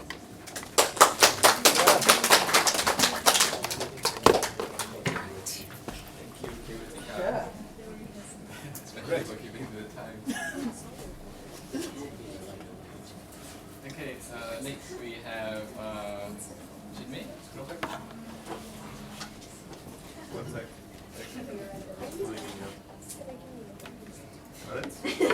No.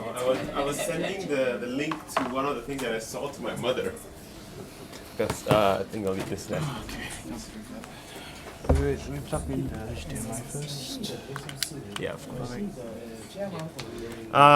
So I got to start with. Can I do this? Yeah. I'll start with what I was doing in Paris. I was at a conference on something called Web Audio, which is something I work with, and I visited this place. The conference was held at this place called Centre Pompidou. And next to Centre Pompidou, there is this super crazy audio/music tech school called URCAM. So this is the building of URCAM. So the conference was in there. This is a really cool building. If you ever get to go, like all their cool sort of sound recording studios and stuff is underground.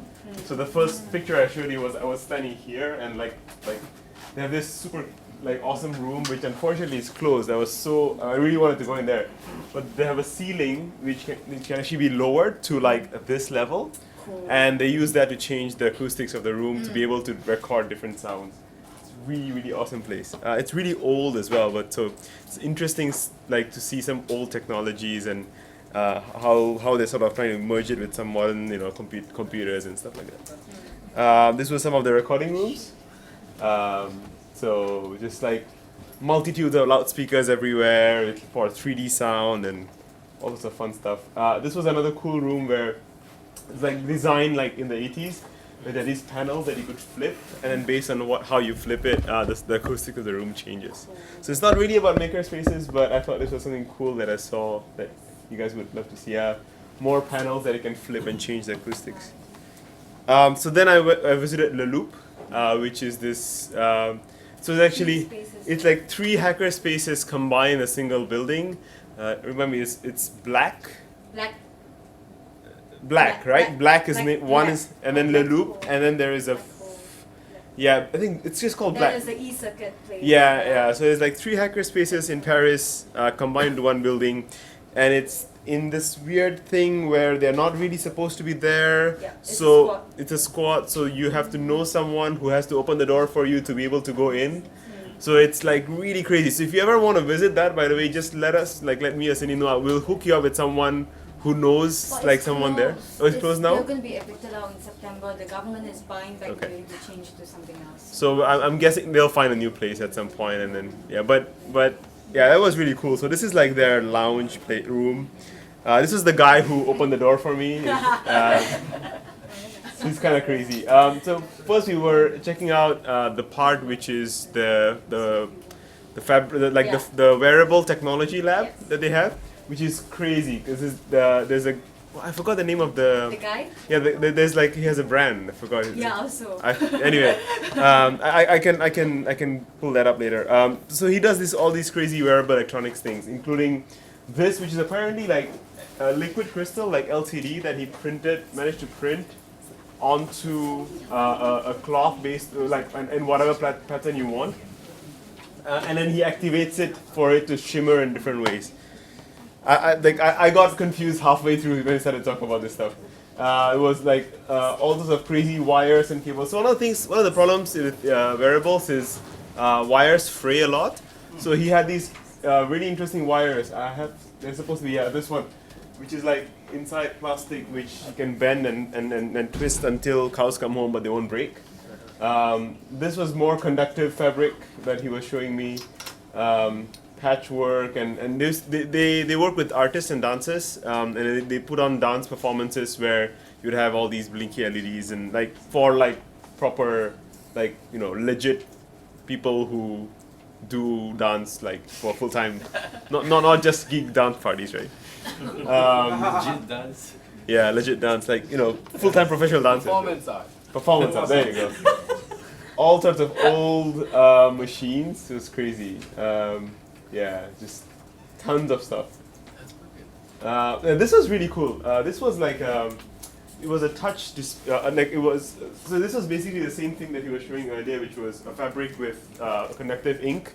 But the way he connected it up, you could actually sense where you were touching it. So it was more like a touchpad, almost like on your computer. But then the cool thing was it could actually measure pressure as well. So it was like 3-dimensional. So if you press really hard, it will actually detect that. And then he added these. It was just like I don't know what material it is, like foam or velvet or something, like really simple things. And then the whole thing had like a tactile keyboard like a feel to it. So you could like press, and then if you press hard, and it was really cool. And the whole thing was just wearable. So you could just stick that on your shirt or whatever. Then this was down, so this was upstairs. Then we went down to like the main Le Louvre space, and of course it had to have the famous picture. If you guys don't know, this is a really famous YouTuber. He talks about electronics a lot, and this is a very famous electronics sort of god. He wrote some famous books, and this is a famous photo of him, and this is a famous photo of him. So, this was the electronics workbench. So. People talking earlier about not being sort of organized. Even Le Loop is pretty decently organized. Somebody was talking about, you were saying earlier, Cindy, that people are not very comfortable taking photos in hackerspaces. So I didn't think because they were having a party.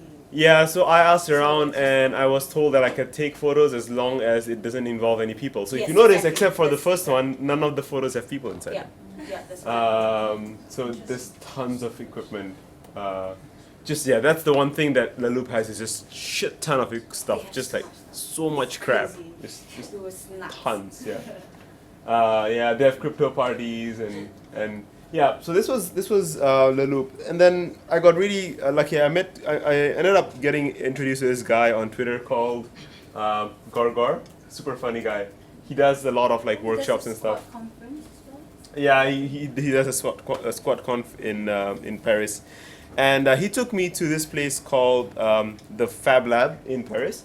This is it's called the Cité de la Industry Science. It's like basically the City of Industry and Science. It's like a big museum on the outskirts of Paris. And they have a Fab Lab which has been around for a while, and it's really, really cool.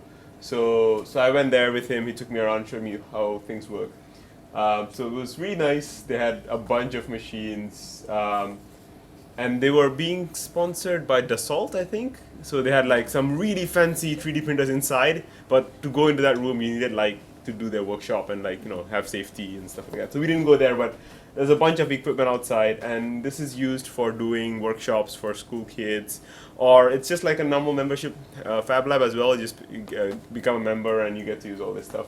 Sticker printers, super cool. It's actually one of the most, he was saying, this is one of the most used machine there is sticker printer, because people just print all sorts of crap, right? Yeah, they had electronics workbenches, 3D printers, CNC mills, just tons of equipment.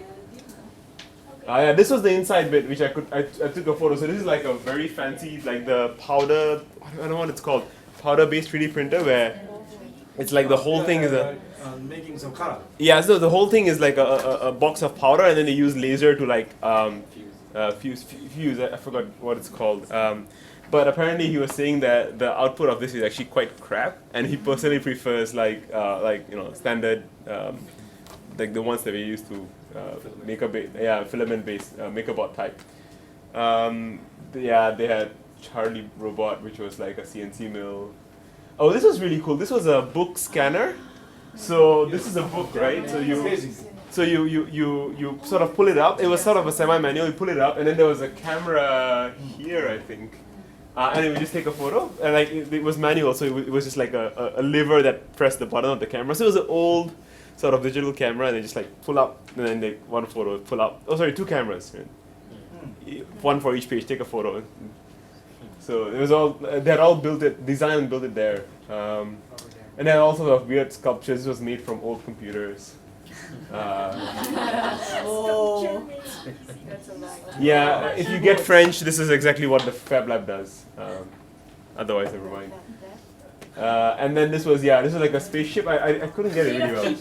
Yeah, made of keyboards, and I think this is like an old bowl or something. Star Destroyer. Yeah. Wow. I know, right? Crazy. Wow. They had an LT maker. This was really funny. Yes.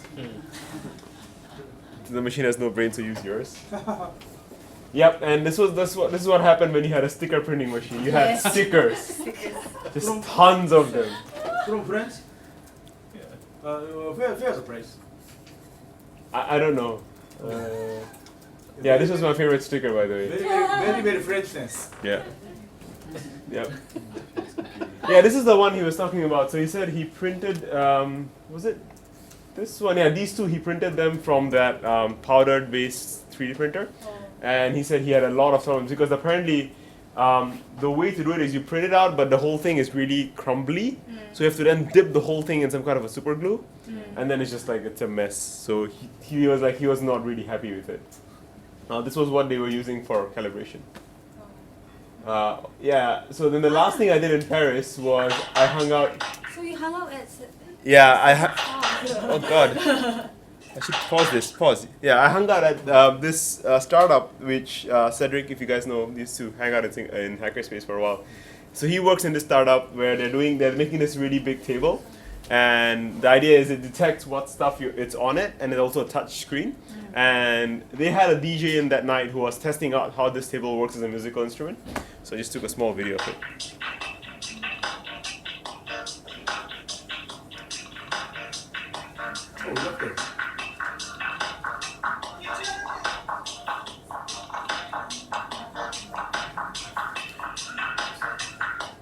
So based on how he changes the stuff on it and how he twists them and moves them around, different things will happen and different music will come out of it.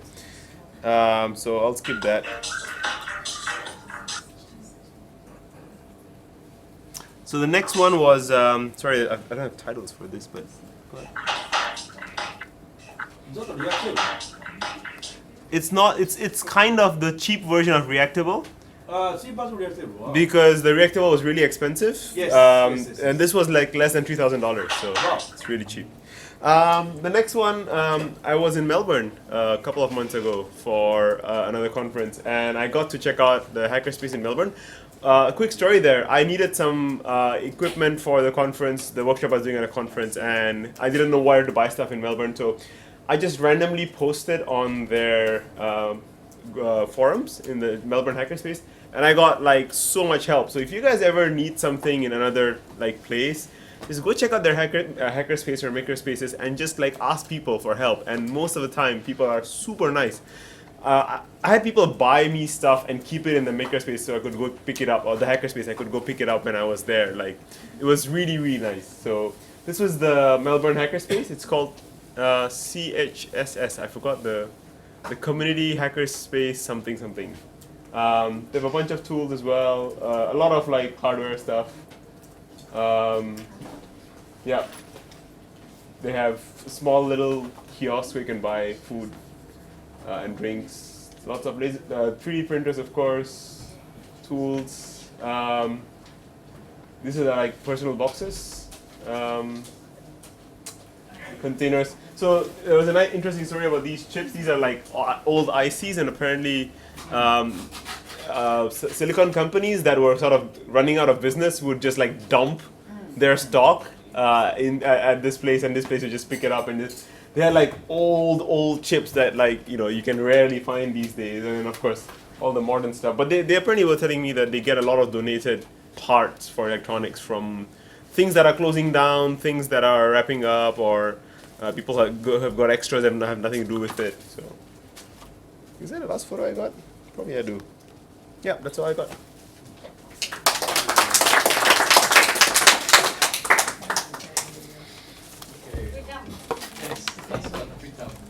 Oh. Okay. So, my name is Preetam. I think some of you know me. I'm also known as the person who always scams free food everywhere. Okay, so this is a free food I scammed last week in KL from a young Cambodian staff at a restaurant by singing some Khmer songs. Can you sing for us? Do you have free food for me? Okay, so I just want to show you some photos of this camp, which I would highly encourage you guys to apply for next year. It's called Mekong ICT Camp, and what they try to do is they try to bring people from the 5 Mekong countries and the Yunnan province of China, all in one place in Thailand. This was in Pattaya, but 60 kilometers from the beach. Yes. Initially, I was very excited that I'll be in Pattaya, but it's in this campus, Thammasat University campus, which is far away from the beach. But it was fun because they managed to bring very interesting people. I think somebody mentioned earlier, it's not just they managed to get people not just working in technology, but also in medicine, education, different areas, and people like me who don't really work at all, just pretend to work. I think Thammasat is the most famous education university in Thailand. Maybe Chulalongkorn people will say no. So basically what happens is that on the first day, we just get together, we introduce ourselves because people are from different countries, they don't know each other. And then they just talk about things that they are working on. So it's a bit of a combination of a bar camp and a hackathon. And again, because they are from different disciplines, they ask for what they need. Like they need a designer or a developer or a mobile person and so on. And then, you just make a prototype and get people, other participants to go around. So we have about 80 people and everything is paid for. The flights and the food. And they feed you like 7 times a day. Wow. People may have seen me before I went for that camp and look at me now. That's crazy. Yeah. So it's quite fun. Like you just give them feedback and whatever suggestions you have, like whatever they're working on, the app or the website, and they have interesting problem. Like I think this lady, she works for Hanoi Medical University and she works with male prostitutes. So she has she wanted to collect some data and she needed some help with that, and they kind of were trying to prototype it. And then you just make your team and you start working on your project. Sometimes people work late until the night. So you can see like some people are doing coding, and then next morning you have the app or whatever you're working on. But you can see I'm not interested in this because I was out partying we used to have beer camp every night. And I used to join the beer camp. And then, okay, let me just show you. Yeah, and they also bought like drones for us to try out. But so they have like, while we are having this in Pattaya, there would be people from Bangkok who would come like once every 2 days and bring some interesting things that they're working on. And we actually wanted to fly this, but then we realized that next door is the Royal Thai Air Force Base. We know that's so good idea. We saw the paratroopers jump, so we thought maybe it's not a good idea to play with the drone here. Yeah. Yeah. And then on the last day, we had a bar camp, so again, it was interesting. We had a lot of technical topics. This year's theme was open data, and I forgot the other one. I'm supposed to write a report, I already forgot. Okay, and we had community networking. So we had those two broad themes, and then people were doing their own stuff. So a typical bar camp thing. And we had a lot of interesting non-tech topics. So this girl, I met her like maybe 3 or 4 years back in Phnom Penh bar camp. And I always used to think she's like 18 years old, but she's not apparently. And she told her secrets, like how to stay young. What's the secret? It's a secret. You must join next year.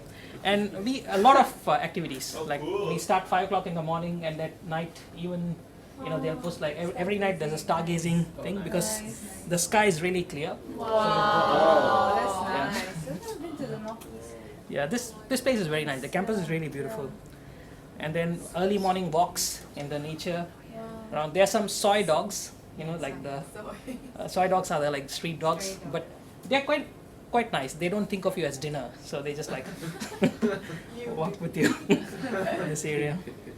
And we also have yoga in the evening, like after the camp and all that. And then only once, because we were kind of crying, like we haven't seen the beach, they took us out to actually the Pattaya city. But even people were trying whatever they learned. Like we had a session on night photography, so some people were trying that out, the walking street. And we had a relationship camp in the pool when everybody's half naked. So on the last day, it was fun, So I think I kind of realized that, one important thing is we talk a lot about technology, but what is the most important factor is the human, like how people are living their life in different countries and what is the big problem they have or small problems they have. So the relationship camp was very interesting. Like people were actually like, they could trust each other. So they could tell like the things that have failed in their projects or not worked before. It was easier to share because once you talk about your relationship and your sex life, then everything is like, nothing is secret anymore. We should all get into the food then. So next bar camp, the first session will start with like relationship camp. Yeah, and then that's me with the beer camp. Yeah, so I would encourage you to apply. They pay for everything, airfare, and even though you have to fly AirAsia. And the thing is, even though they say it's a Mekong camp, like I'm not from Mekong region, they would pick people from outside. Just say once I went to Cambodia, or I know Konila, she's from Cambodia. Yeah, it's yeah, so that's pretty much. And then actually, if you're coming to Vietnam or Cambodia or Thailand, we have a lot of things happening. We have a bar camp in Cambodia soon in October this year. So after bar camp, we always go for Happy Pizza. Oh, that's dangerous. Yeah, so join us. And then we have a few of the similar camps. Travel camp in Ho Chi Minh City. It's faster to go to Ho Chi Minh City than to go to JB. You can get there in like 1.5 hours and you get 1 hour because we are behind. So just, if you're traveling to Southeast Asia, just feel free to tweet me or message me and I'll buy you beer. It's the least I can promise.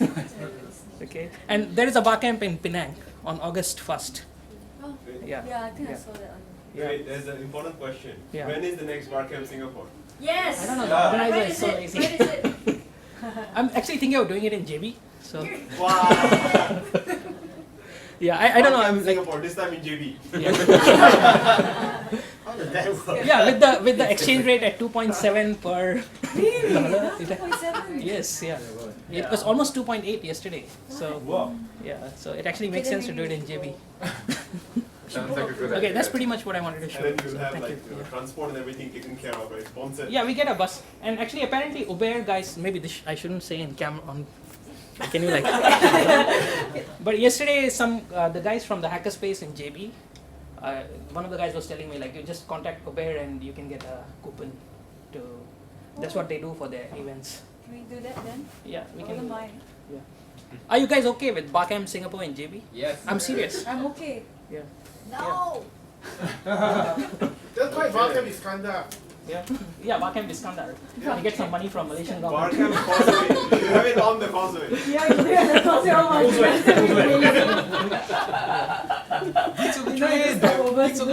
Yeah, now they have Both shuttle can come, trains. both sides can come, right? If it would be on the causeway, some people will think that it's on the causeway to Sentosa. Please remember to remember to bring the correct passport. Yeah, okay, that's what I wanted to show you. Thank you. Yeah. Where's the party next? Food. Yeah. Where's the free food? You're going to show us how to get free food. Okay, I'll tell you the tricks for if you end up going to Penang Barcamp. I tried this. You can ask William. He was there with me. I know that. Yes. Yeah. So in Penang Barcamp, what you do if you want free food, just find the person from Penang. Okay, it's Penang Barcamp. There'll be a lot of people from Penang. Just go to them and say, I thought Penang food was so good. I cannot find any. It's like you have scolded their family or their parents. They will take you around and feed you until the next morning. Seriously. It works. It works. You can see William do it. Isn't William from Penang? No, I was out in Penang with William, and William did it to my friend. I showed him in the first Barcamp when he came there. I was kind of showing him like it works. If you can say it in Chinese, it's more effective. 没有很好吃。 Well, we can test it with Saurus. Yeah, it's on Penang, it's on Penang. Yeah. Saurus, How do you make it? yeah. But then food cannot make it. Yeah, No sabole. Okay, so where's the dinner or whatever? Anybody else want to share before that? Yeah. Mikhail, you had something you want to share? I can. Anybody been to understand. Anmokyo or? Because I noticed that I didn't prepare photos. It's okay. Just So it will be just a story if you want. Do it. Do it.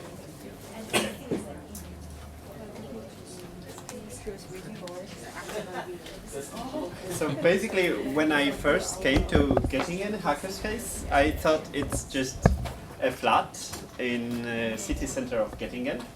But then I was welcomed. Oh, you cannot just enter. You need to log in by SSH. We need your key.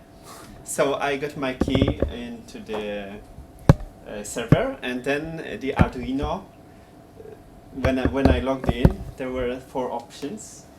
One of them was open the lock. The second was arm the lock, and the third was disarm the lock. And then the doors opened. Yeah. After I came in, I was welcomed by people who did 3D printing all the time, and on the wall, what I've seen was the electronics shop. Basically, all the components, nicely sorted, all the capacitors and the resistors and everything. Next to it was, of course, the electronics bench, and people have met there usually every week to pursue their projects. Most of them were staying in Hackerspace. Usually that was explained by the fact that most of the people found their partners and families more willing to look at the device for a short time, but not necessarily for a long time.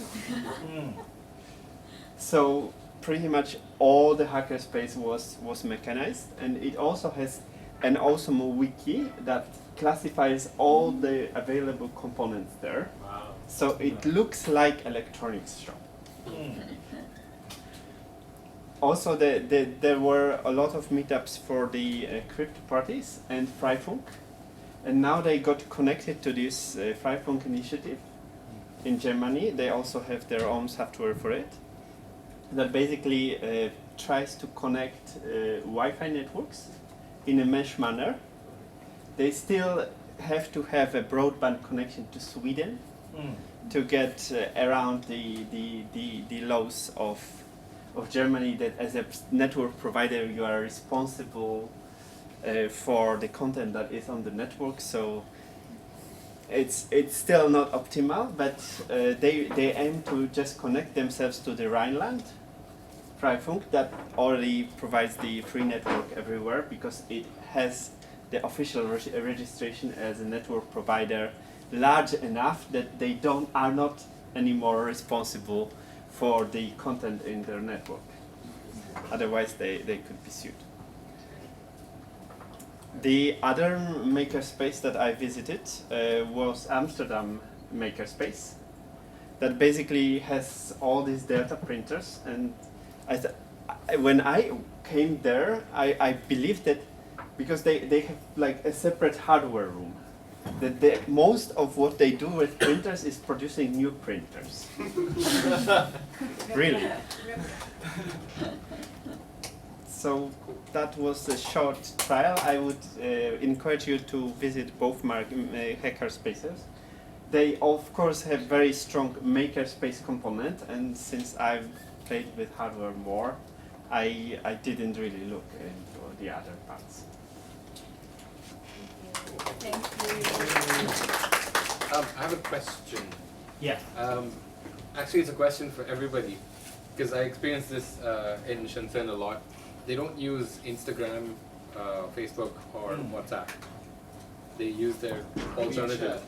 WeChat is popular. So similar to that, I mean, we use WhatsApp a lot. In China, they use WeChat a lot for everything. Is there a similar instant messaging platform, or is that not? Is that different? A lot of people that I know just use the various variants of Jabber. Preferably those that allow for off-the-record messaging. Yep. So something like Signal, is that familiar? Signal is supposed to be more secure. Yeah. Java is a very, very open source. XAMPP. XMPP. XMPP. You also need a plugin for OTR. Yes. Are very sensitive of OTR. That yes. Not just cryptography. It's also. I felt a little bit strict, but very open source culture prefer to Java and XAMPP and IRC. IRC, very common as well.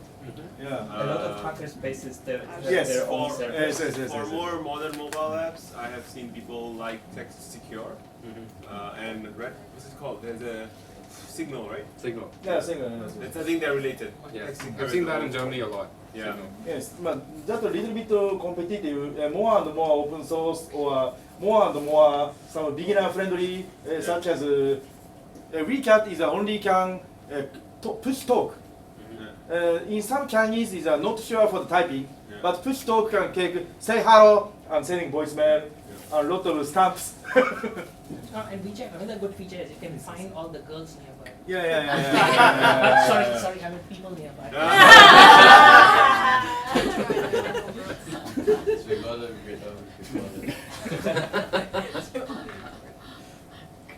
That's very, very unique, but not open, and a lot of some regulation is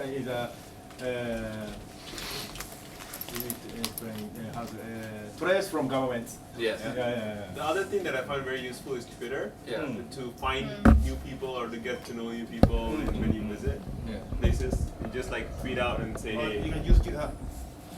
Or you can just say like, hey, I'm in this area. Like, is there anybody I should meet? And then you generally, like, your followers will tend to like hook you up with people. That works quite well. Yeah, and the French geeks is a very, very known to some anonymous culture, like a TOE and some SSL and PGP. They very liking some more and more for the anonymous, but a little bit hard to use for beginners. Are you talking about Japan or where? In Japan is maybe most famous is Line.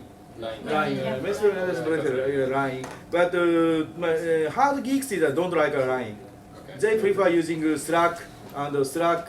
XAMPP. Yeah, XAMPP such as Java and IRC. But IRC is a very old culture. Over 40 years old geeks. By the way, hashtag Hackerspace.SG on Freenode if anybody is interested. Yeah. Or if they go to chat. The conversation is stellar. Yes. It is. Yes, Do you hang out there? I've seen it.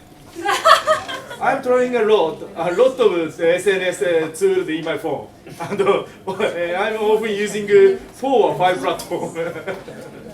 Some people also use just shout boxes. Oh, chat box. Yes. Yeah, on the website. But it's interesting. I mean, if you just look at the different apps that people are using, it sort of reflects cultural differences. Yeah. So Japan's a good example because Line is very sticker friendly. Yeah, sticker friendly. So stickers are all over the place. It's phenomenal because it's turned into this meeting. But with Europeans, they're more concerned about security. Yeah, security. Yeah. Yes, and open. Not so much in Singapore. Singapore seems to be like Yeah. everything also gets. Maybe the factor is that on every CS university or college, cryptography is like standard class, and you don't want to fail it because people will not hire it. Hey, Valentine, how do you join the Slack? Alright. Okay. Thanks everyone. Thanks everyone. Thanks, Alex. No problem. Thanks Alex. Thanks. Thank you for doing the live streaming. Okay, I send you. I saw. Yeah. Lot of